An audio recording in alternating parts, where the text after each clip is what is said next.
sa maraming Pilipino, napakasaya na makasama ang buong pamilya sa pagdiriwang ng Pasko. Paano naman kaya ang mga lolo at lola na tuluyan ng inabandona ng kani-kanilang pamilya? Sila po ang mga pinasaya ng mga kapuso nating reporter. Sina Mark Salazar, Maki Pulido, Susan Enriquez at Jiggy Manicad. Inisip naming makabuluhan ang Pasko kung mula sa aming busy schedule, makapaglaan kami ng panahon sa mga lolo't lola. At baka mas makahulugan pa kung silang mga inabandona ang aming sadyain.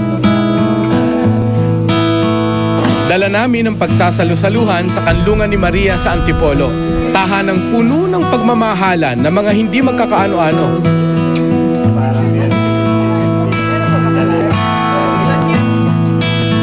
May dala rin kaming kapuso souvenir para sa lahat.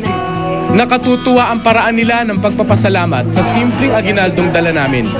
Ang tangi kong pag-ibig ay minsan lamang.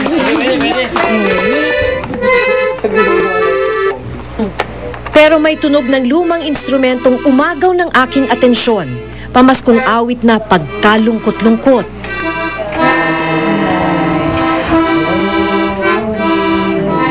Hindi namin napigilang alamin kay Tatay Choi kung saan nanggagaling ang damdamin ng kanyang lumang piano accordion.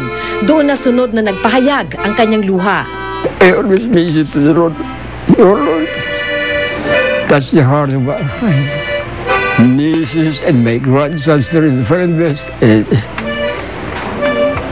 will be a very, very happy Christmas if they come here. 5 taon nang walang dalaw si Lolo Choi. Mula sa mga pamangking siya ang nagpaaral at nagtaguyod, itinuring niyang pamilya sapagkat binata siya. Dating postmaster sa Mindoro si Lolo Choi, hindi ko lubos maisip na pwede pang mangyari na matapos kang mamuhunan ng pagmamahal, mauwi ka pang nag-iisa.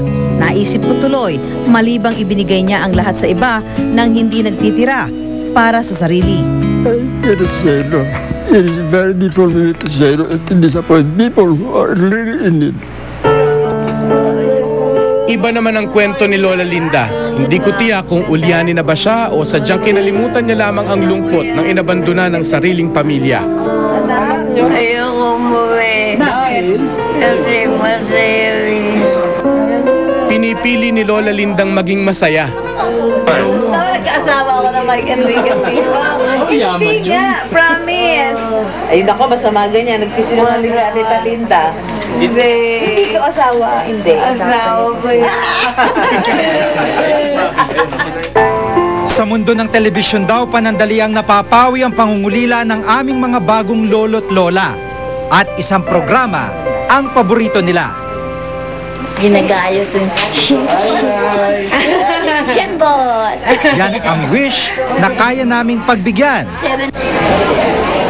Dinala namin ang mga nag-wish sa mga idol nila sa Eat Bulaga. Nakamayan pa ng kanilang mga paborito.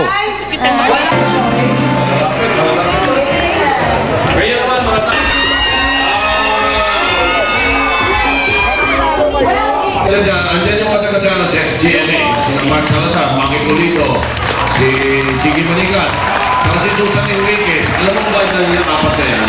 Kasama nila yung mga ilang elderly na nakabandong pero nasa kanlungan ni Maria sa Antipolo. Natuwa naman akong makita si Lolo Choi na nagpakita na kaya pa rin niyang sumaya. Salamat Lolo Choi sa iyong leksyon. Nagaya mo, hindi dapat napapagod ang nagmamahal, hindi nauupos ang pangunawa. Kasama sina Mark Salazar, Jiggy Manicad at Maki Pulido. Ako po si Susan Enriquez. Maligayang Pasko. Chika Minute!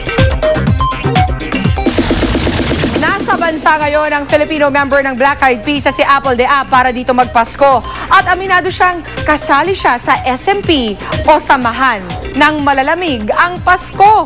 Makichika kay Lars Santiago. Nakaugalian na ng Pinoy member ng Black Eyed Peas na si Apple the App ang umuwi sa Pilipinas tuwing Kapaskuhan.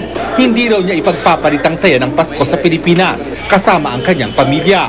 Tuwing Pasko rin, may sinusuportahan siyang mga foundation at tumutulong din sa mga katutubong Aitas. Lumaki si Apple the App na kasalamuha ang mga Aita na nakakasama ng kanyang lolo sa pagsasaka.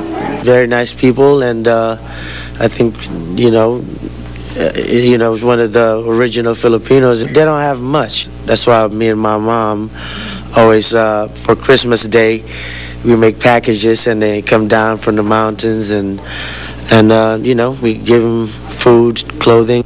Abala si Apple the App at ang mga kasamahan niya sa Black Eyed Peas dahil may bago silang album. Nakatakda nga raw silang magkaroon ng tour sa Europe at Asia sa 2011 at kasama raw sa pupuntahan nila ang Maynila. Sa kaabalahan ni Apple the App sa kanyang career, paano na kaya ang love life? Not at the moment. I've been checking out some ladies, some of the actresses I've been watching. I'm still learning about the names, I've been here for a couple of days, so I've just been watching. I'm like, oh, who's that? Who's that? At kung mag-aasawa raw siya, Pilipina pa rin ang kanyang pipiliin. I'm Filipino, and it's just they're very malambing. I like that, and very beautiful, and I want something like my mom, someone I look up to. So that's what I think of Filipino girls. Lars Santiago, updated sa Showbiz Happening. Nag-courtesy call si Apple the App kay Pangulong Noynoy Aquino kanina. Sa pagharap nila, ibinalita ng singer ang mga proyekto ng kanyang foundation para makatulong sa mga kapwa Pinoy. Kabilang dito ang pagpapatayo ng bagong classroom sa Pampanga. Gumawa rin siya ng video na nagpo-promote ng turismo sa Pilipinas sa tulong ng Department of Tourism. Thank you. Sa pagbabalik ng Chika Minute, Senator Bong Revilla, inaming natulala nang unang makita ang kanyang leading lady na si Sam Pinto. Ano kaya masasabi ni Sam? Mamaya na yan. Susunod!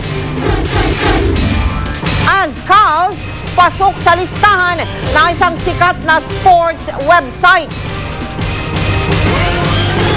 Ang pagkakapili kay Sugar Shane Mosley bilang susunod na kalaban ni Pacquiao, ikinadismaya ng boxing fans. At ang kampanya para iwas paputok ng Department of Health. Tutukan lahat ng yan dito sa 24 Oras. Ayan, napapanood po ninyo, yan, mga kapuso natin, nagkukumahog mamili. Yan po ay sa Divisoria. Aba, iwas kayo dyan, ha, mga mando sa mga manda.